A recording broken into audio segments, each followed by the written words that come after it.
प्रिय छात्रों, आज के इस वीडियो में हम लोग प्रश्नावली 3G सीखेंगे। इससे पहले कि जितने भी चैप्टर हैं मैंने हल करवा दिया है। अगर आप देखना चाहते हैं तो प्लेलिस्ट में जाकर के देख सकते हैं। ये प्रश्नावली बहुत ही इंपॉर्टेंट होने वाली है।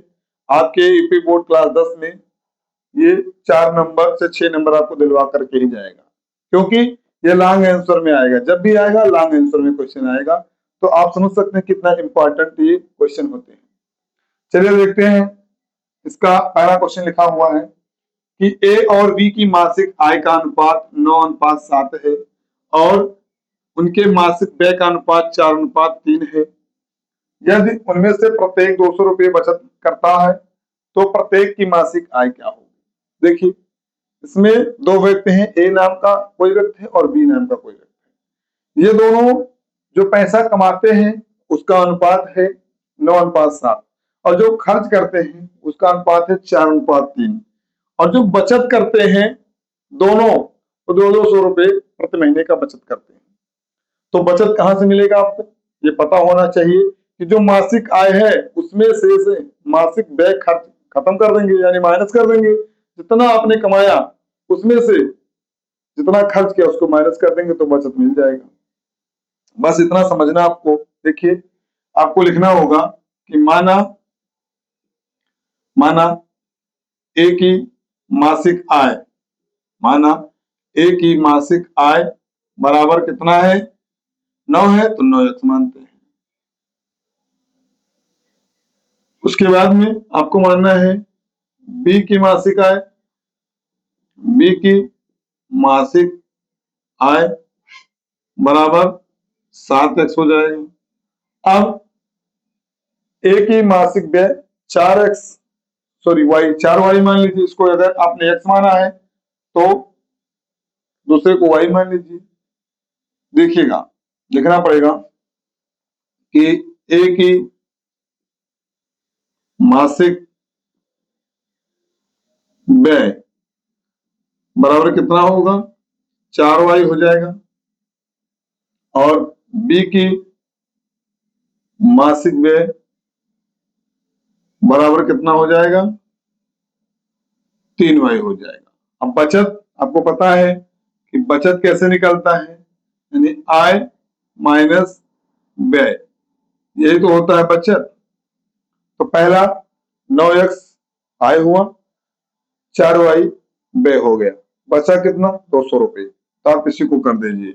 देखिए 9x माइनस 4y बराबर 200, इस समीकरण 1 बन जाएगा। दूसरा कंडीशन देखते हैं, यानी बी की जो मासिक बचत है वो कितना हुआ, बी के मासिक आय में से मासिक व्यय माइनस कर देंगे तो कितना है 7x माइनस 3y बराबर 200 है। इसको समीकरण 2 मानते हैं। देख रहे हैं दोनों समीकरण में कोई भी चर राशि जो है बराबर नहीं है। बराबर करने के लिए क्या करेंगे, समीकरण 1 को 7 से गुणा कर दीजिए और समीकरण 2 को 9 से गुणा कर दीजिए, फिर घटा दीजिए। लिखना है यही कि समीकरण 1 को 7 से तथा समीकरण 2 को 9 से गुणा करके घटाने पर, गुणा करके घटाने पर, तो चलिए गुणा करते हैं उसके बाद घटाते हैं। इसका 7 से गुणा करेंगे तो 7 9 63 x हो जाएगा, इधर हो जाएगा 7 चौक 28y और ये हो जाएगा आपका 7 दूनी 1400। ये समीकरण 3 बन गया। इसको 9 से गुणा करेंगे तो 9 7 63x माइनस 9 3 27y बराबर 9 दूनी 1800। अब ये समीकरण नंबर 4 हो जाएगा। क्या करेंगे, दोनों घटाना है, चिन्ह परिवर्तित हो जाएंगे। ये प्लस में तो माइनस में हो गया, ये माइनस में तो प्लस में हो गया, ये प्लस में तो ये माइनस में हो गया। देखिए 1 प्लस 1 माइनस कैंसिल हो गया। माइनस 28 में से 27 जाएगा तो कितना बचेगा माइनस 1y बचेगा और इधर बचेगा 1800 में से 1400 जाएगा तो कितना बचेगा 400 बचेगा, माइनस में होगी। माइनस से माइनस कैंसिल हो जाएगा तो y बराबर कितना 400 रुपये। y का मान 400 आया है, हमें निकालना है मासिक आय। तो ये y जो है वो किसका माना है हमने, अभी x निकालते हैं, फिर x का मान भी निकाल लीजिए। तो जो y का मान मिला है वो समीकरण 1 में रख दीजिए। तो ऐसे लिखेंगे प्राप्त y का मान, प्राप्त y का मान समीकरण 1 में रखने पर, समीकरण 1 में रखने पर। तो चलिए समीकरण 1 देखते हैं क्या है। समीकरण 1 हमारा है 9x माइनस 4y बराबर 200, यही है, इसी में रख देंगे। तो ये हो जाएगा 9x माइनस 4 गुणे 4 बराबर 200। तो देखिए 9x इधर हो जाएगा 4 चौक 1600, कितना हो जाएगा 1600 हो जाएगा, इधर 200 आई है। तो 9x बराबर 200 और ये 1600 इधर जाएगा तो प्लस में हो जाएगा, तो 16 दो 1800 हो जाएगा। 9x बराबर 1800, तो x बराबर 1800 बटा 9, ये 9 इधर बटे में हो जाएगा, 9 एक कम 9, 9 दूनी 18, 200 हो गया। x का मान कितना आया 200 आया। हमें निकालना क्या है मासिक आय, और मासिक आय हमने कितना माना था, इसका माना हम 9x, इसका माना है 7x। तो हम लिखेंगे कि a की मासिक आय, a की मासिक आय मतलब 9 गुणे 2, 9 गुणे 2, 200 है ना, बराबर 1800 रुपये। ए जो है वो एक महीने में 1800 कमाता है। और बी की मासिक आय कितना हुआ, बी की मासिक आय बराबर कितना है 7x है, तो 7 गुणे 200 हो जाएगा, यानी कि 1400 रुपये। तो ए कितना कमाता है एक महीने में 1800 और बी कितना कमाता है 1400 रुपये। ये आपको ज्ञात करना था दोनों की मासिक आय। तो आपको पता हो गया होगा कितने आसान तरीके से लगाते हैं। तो आप लोग पूरा वीडियो जरूर देखिए। और एक बात और मैं बता दूं आप लोगों को कि आप लोगों के पास में जो हमारा वीडियो है मैथ का यूपी बोर्ड क्लासेस का, वो सुबह 6 बजे डेली पहुंचता है, तो आप लोग उसको जाकर के जरूर देखा कीजिए। चलिए अगला क्वेश्चन देखते हैं।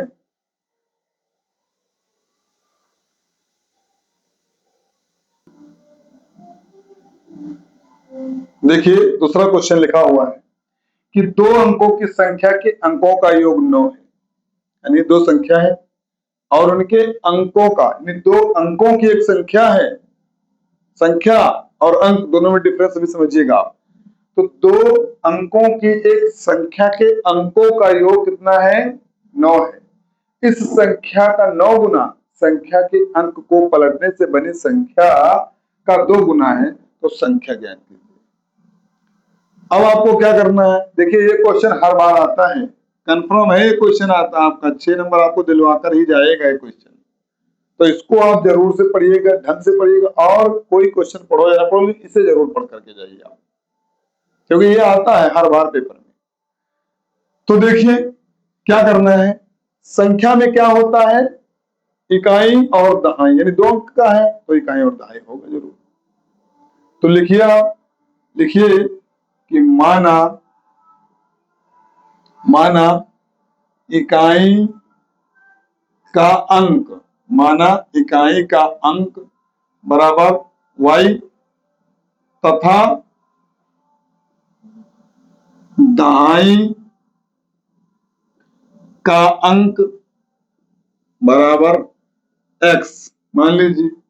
अब संख्या हमें मानना है, तो संख्या क्या होगा, 2 अंकों की संख्या है तो 10 गुणे x धन y होगा।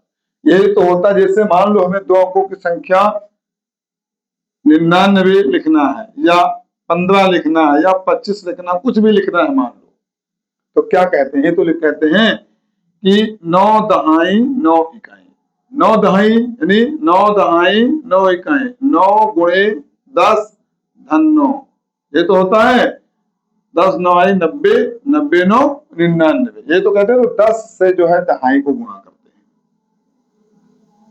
अब ये हमारा संख्या बन गया। और क्या कहा जा रहा है, अब हम प्रश्न में आते हैं। दो अंकों की संख्या के अंकों का योग, अंक यही है x और y, तो क्या है अंकों का योग यानी x प्लस वाई जो कितना है 9 के बराबर है, x प्लस वाई 9 के बराबर, समीकरण 1 इसको मानिए। दूसरा कह रहे हैं कि इस संख्या का 9 गुना, यानी जो संख्या हमने प्राप्त किया है इसका कितना 9 गुना है। क्या 9 गुना है? संख्या के अंक को पलटने से बनी संख्या का 2 गुना और इसका 9 गुना बराबर है। तो ये संख्या है, इसके अंक पलट दीजिए, यानी इकाई के जगह पर दहाई और दहाई के जगह पर इकाई। तो इधर लिखिए कि पलटने पर बनी संख्या, पलटने पर बनी संख्या, अंकों को पलटने पर बनी संख्या ना, तो क्या हो जाएगा 10y धन x हो जाएगा। तो ये संख्या जो है, ये संख्या आपकी जो है ये इसका 2 गुना और जो पहले की संख्या उसका 9 गुना, दोनों बराबर है। इसको हल कर लीजिए, ये हो जाएगा 10 9y 90x और ये हो जाएगा 9y, इधर हो जाएगा 10 दूना 20y और इधर 2x हो जाएगा। x और y को इधर ले आते हैं तो 90x माइनस 2x, यह आपका है 9y माइनस 20y बराबर 0 हो जाएगा। देखिए यहाँ पर 90 में से 2 जाएगा तो 88 हो जाएगा, 88x, और इधर हो जाएगा यानी 20 में से 9 जाएगा तो 11y हो जाएगा बराबर 0 हो जाएगा। इन दोनों जगह से 11 कॉमन ले रहे हैं, यहाँ बचेगा 8x, यहाँ पर बचेगा y बराबर 0। तो 8x माइनस वाई बराबर 0, क्योंकि 11 से भाग देंगे 0 को तो 0 प्राप्त होगा। इसको हम समीकरण 2 मानते हैं। अब देख रहे हैं समीकरण 1 x प्लस वाई बराबर 9 है, दूसरा 8x माइनस वाई बराबर 9 है। समीकरण 1 तथा समीकरण 2 को जोड़ने पर लिखेंगे, क्या लिखेंगे कि समीकरण 1 तथा समीकरण 2 को जोड़ने पर, समीकरण 1 तथा समीकरण 2 को जोड़ने पर, तो चलिए जोड़ते हैं। समीकरण 1 और 2 को जोड़ते हैं। समीकरण 1 कितना है आपका x प्लस वाई बराबर 9 है और दूसरा समीकरण कितना है 8x माइनस वाई बराबर 0 है। जोड़ेंगे तो कोई चिन्ह नहीं बदलेगा, ये प्लस में है ये माइनस में, कैंसिल हो जाएगा। 8 और 1 कितना हो जाएगा 9x बराबर 9 हो जाएगा। तो x बराबर कितना हो जाएगा 9 बटा 9, 9 से 9 कैंसिल हो जाएगा, यानी x बराबर 1 मिल गया, x बराबर 1 मिल गया। अब x का मान समीकरण 1 में रख देंगे। देखिए तो लिखेंगे कि प्राप्त x का मान समीकरण 1 में रखने पर, समीकरण 1 में रखने पर, तो समीकरण 1 देखते हैं क्या है। समीकरण 1 है x प्लस वाई बराबर 9, तो यहां पर 1 रखेंगे, 1 प्लस वाई बराबर 9, तो y बराबर क्या आएगा 9, 1 इधर चला जाएगा माइनस में, तो y बराबर 8 आएगा। हमें ज्ञात क्या करना था, हमें संख्या ज्ञात करना है, और संख्या हमने माना क्या है 10x प्लस वाई। तो देखिए अब निकालना क्या है संख्या, यहां लिखिए कि संख्या बराबर 10x धन वाई। तो देखिए 10 गुणे x का मान कितना आया है 1 आया है, y का मान कितना आया है 8 आया है, तो ये हो जाएगा 10 से करना 10 और प्लस 8, 10 8 18, वो संख्या कितनी मिली 18। यही आपका आंसर है, संख्या को ज्ञात करना था, तो संख्या बराबर कितना हुआ 18, यही आपका आंसर है। इसी क्रम में अगला क्वेश्चन देखते हैं।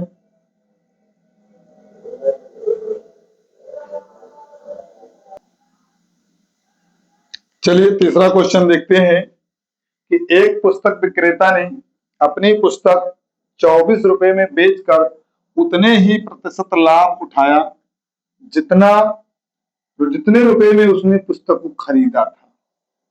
पुस्तक का क्रय मूल्य ज्ञात कीजिए, यानी जितने में उसने खरीदा था उतने परसेंट ही उसने लाभ कमाया। मान लो 10 रुपए में खरीदा था तो 10% ही लाभ कमाया, 50 रुपए में खरीदा था तो 50% ही उसने लाभ कमाया, यही इसमें है। तो मानेंगे जो इसमें पूछा जाए उसी को मान लेते हैं सबसे पहले। और लाभ बराबर क्या होता है, जितने में बेचा उसमें से क्रय मूल्य माइनस कर देंगे तो लाभ आ जाएगा। तो आपको लिखना है कि माना पुस्तक का क्रय मूल्य, माना पुस्तक का क्रय मूल्य बराबर x रुपया, x रुपये में उसने पुस्तक को खरीदा और उसके बाद में बेचा कितने में, 24 रुपए में। लिखिए तथा पुस्तक का विक्रय मूल्य, पुस्तक की विक्रय मूल्य बराबर कितना, 24 रुपए। आपको क्या निकालना है, लाभ निकालना है। लाभ लिखिए, लाभ बराबर क्या होता है, लाभ बराबर होगा विक्रय मूल्य माइनस क्रय मूल्य। विक्रय बराबर लाभ बराबर विक्रय मूल्य माइनस क्रय मूल्य। तो विक्रय मूल्य कितना है, 24 और क्रय मूल्य कितना है, x। तो 24 माइनस x रुपए का लाभ हुआ। लेकिन कहा जा रहा है कि जो लाभ हुआ है वो लाभ प्रतिशत कितने का हुआ, जितने का उसने उस पुस्तक को खरीदा था। तो लिखना पड़ेगा कि लाभ प्रतिशत, यानी लिखना है कि लाभ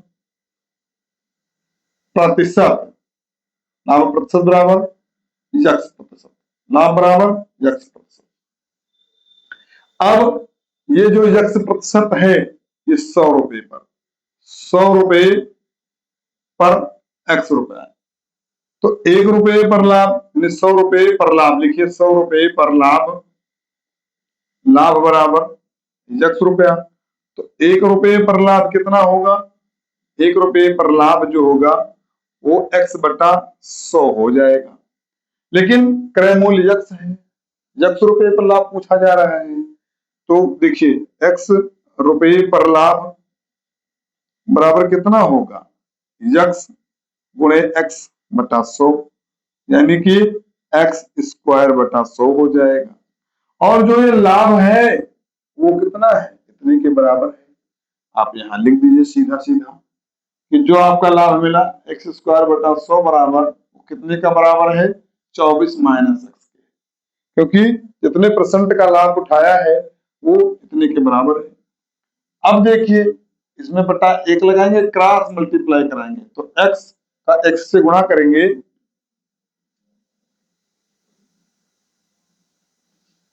तो ये हो जाएगा, देखिए क्रॉस मल्टीप्लाई जब करवाएंगे तो ये हो जाएगा x स्क्वायर, इधर हो जाएगा 24 गुणे 100 यानी 2400 हो जाएगा, माइनस ये हो जाएगा आपका 100x हो जाएगा। क्या करना है, इसको इधर ले आना है पूरे को। तो x स्क्वायर ये माइनस में 100 है, इधर हो जाएगा प्लस में 100 हो जाएगा।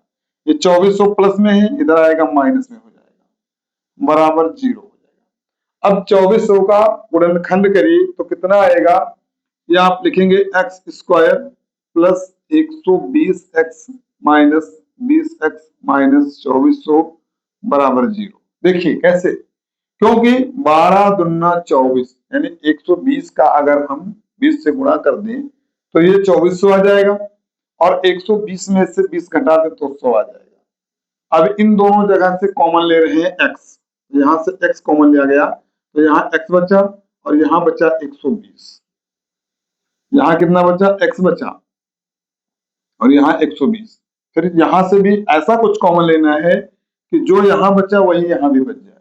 तो यहाँ से हम 20 कॉमन ले रहे हैं माइनस के साथ में, तो यहाँ पर x बचेगा और प्लस हो जाएगा क्योंकि माइनस कॉमन लिया गया। तो 12 दूना 24 यानी 120 यहाँ बच जाएगा, बराबर 0 हो जाएगा। अब देखिए x माइनस 20 बराबर एक ब्रैकेट में करिए और x प्लस 120 दूसरे ब्रैकेट में कर दीजिए, बराबर 0 हो जाएगा।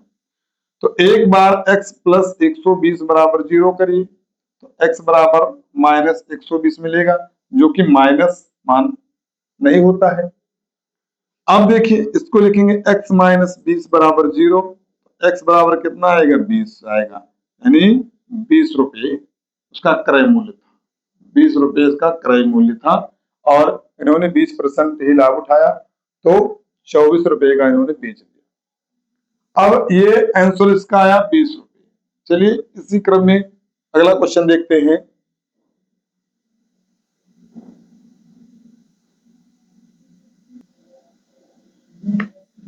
चलिए अगला क्वेश्चन देखते हैं।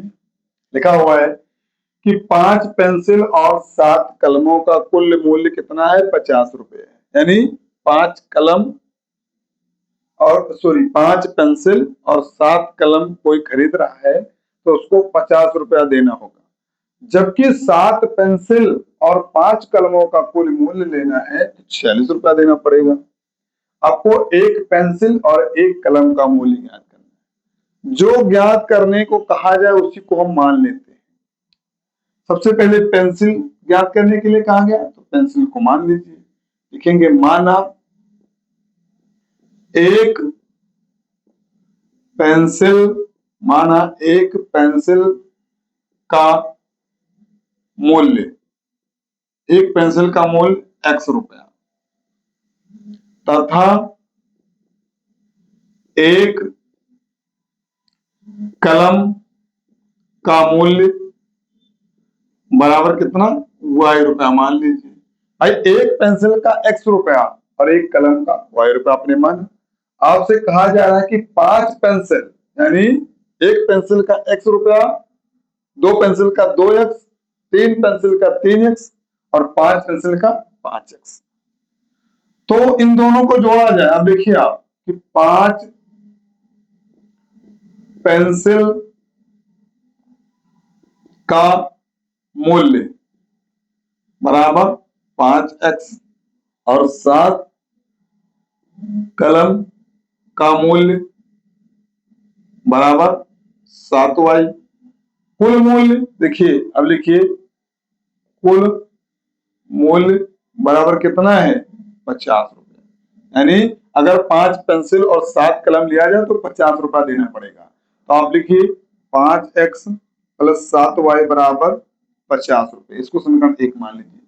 दोबारा कह रहे हैं कि 7 पेंसिल और 5 कलमों का मूल्य, दोबारा लिखिए, पुनः लिखिए, पुनः 7 पेंसिल का मूल्य, 7 पेंसिल का मूल्य बराबर हो जाएगा 7x और 5 कलम का मूल्य, 5 कलम का मूल्य कितना हो जाएगा? 5y हो जाएगा। अब इतना करने के बाद में इसका कुल मूल्य कितना होगा? इसका कुल मूल्य जो है, कुल मूल्य है 46 रुपया। यानी 7x प्लस 5y जोड़ेंगे तो 46 मिलेगा। इसको समीकरण 2 मानते हैं। अब देख रहे हैं, अगर हम ये समीकरण 5x प्लस 7y है, दूसरा 7x प्लस 5y है बराबर 46 है। इसको देखते हैं। अगर इसको हम समीकरण 1 को 7 से गुणा कर दें और समीकरण 2 को 5 से गुणा कर दें तो देखिए कितना आ रहा है। लिखेंगे समीकरण 1 को 7 से तथा समीकरण 2 को 5 से गुणा करके घटाने पर, तो चलिए गुणा करके घटा रहे हैं। समीकरण 1 को हम 7 से गुणा करेंगे तो 7 पचे 35 हो जाएगा x, फिर 7 सता 49y हो जाएगा। इधर हो जाएगा आपका 7 पचे 35 यानी 350 हो जाएगा। इसको समीकरण 3 मानते हैं। भाई 7 से आपने गुणा किया तो 7 पचे 35, 7 सता 49, 7 पचे 35, 350 हो गया। अब समीकरण 2 को आप 5 से गुणा करिए तो 5 सते 35 हो जाएगा, यानी 35x।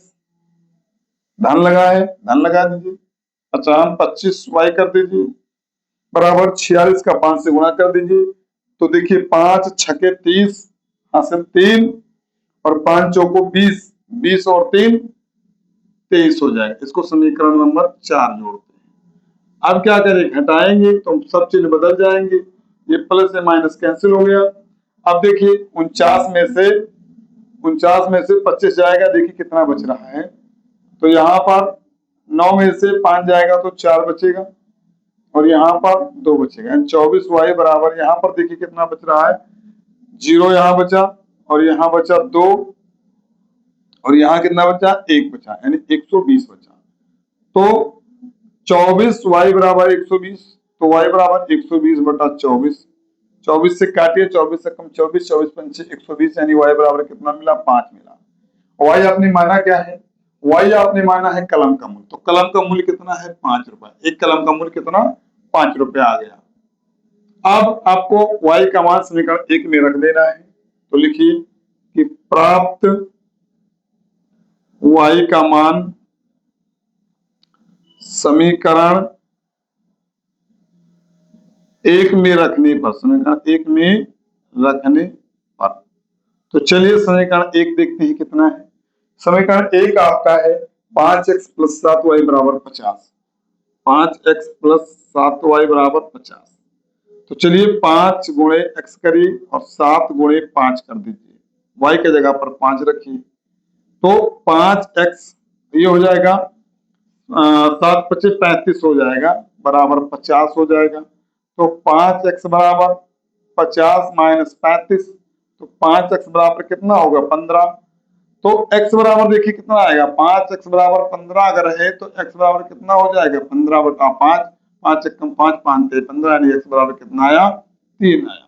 और x आपने क्या माना था, x हमने माना था पेंसिल का मूल्य, तो 3 रुपया एक पेंसिल का मूल्य, यानी आप क्या लिख सकते हैं कि एक पेंसिल का मूल्य 3 रुपया और एक कलम का मूल्य 5 रुपया, यही आपका आंसर आया है। आप लिखेंगे कि एक पेंसिल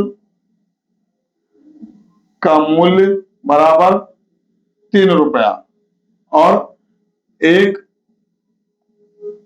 कलम का मूल्य बराबर 5 रुपया।